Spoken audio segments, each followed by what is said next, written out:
God will win. He has already won and is preparing judgment. Will the nations, will you and I, worship the true King or continue worshiping lesser things? Hello and welcome to the Rooted Together podcast, a podcast which aims to root you in Christ through his word together. I'm your host, Charles, and today we are in Revelation chapter 15 with an episode entitled Bowls and Judgment. You see, we see this beautiful picture throughout this entire chapter of God's glory. We've been following this saga of the beast and the dragon, and we see the lamb destroying them. We see God's justice flowing, and we continue this scene into heaven here in chapter 15. It's a very short chapter, and throughout the just 8 verses, we see God's glory reign. God is preparing judgment.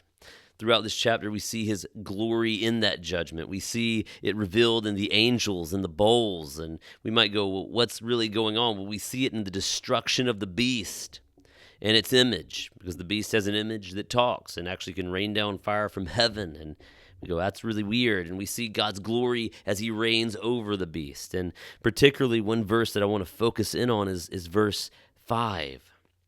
As we focus in on God's glory, look past the sort of oddities of the beast and the bowls and the angels and what does all that mean, and look to the deeper revelation of God's glory over sin.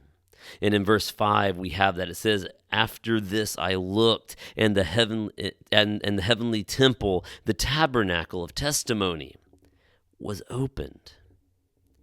So notice what's happening here. As God's glory is shining through the judgment and shining through the destruction and shining through the preparation of judgment over sin, the temple is open. Why? We're allowed in. We're welcomed in. And out of the temple came 7 angels. And there's the 7 angels with the 7 plagues, but this tabernacle's opened.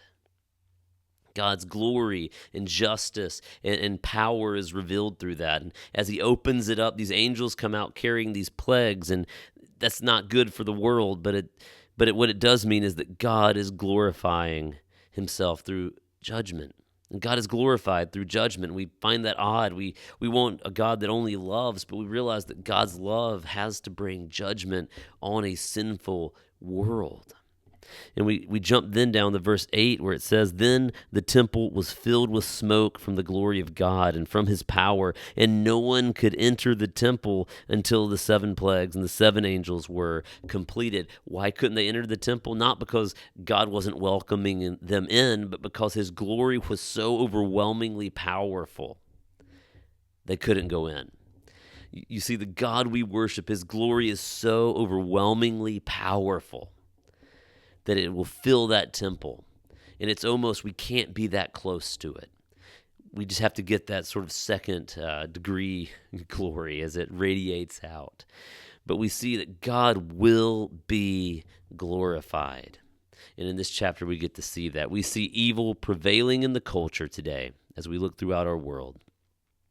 And we can take comfort in the fact that evil has an end. God's judgment will pour out. It will be satisfied. Evil forces will be thrown down, and God will be glorified, praised, and worshiped. Brothers and sisters, that is something to hope in. Thank you for joining me in Revelation chapter 15, and I look forward to joining you in Revelation chapter 16 next time. Let me know what your highlight of this chapter was, and if this has been helpful for you, like, share, subscribe. Also, feel free to mention me or talk to me or ask me a question or tell me your highlight in the comments. Thank you for listening. I'll see you next time.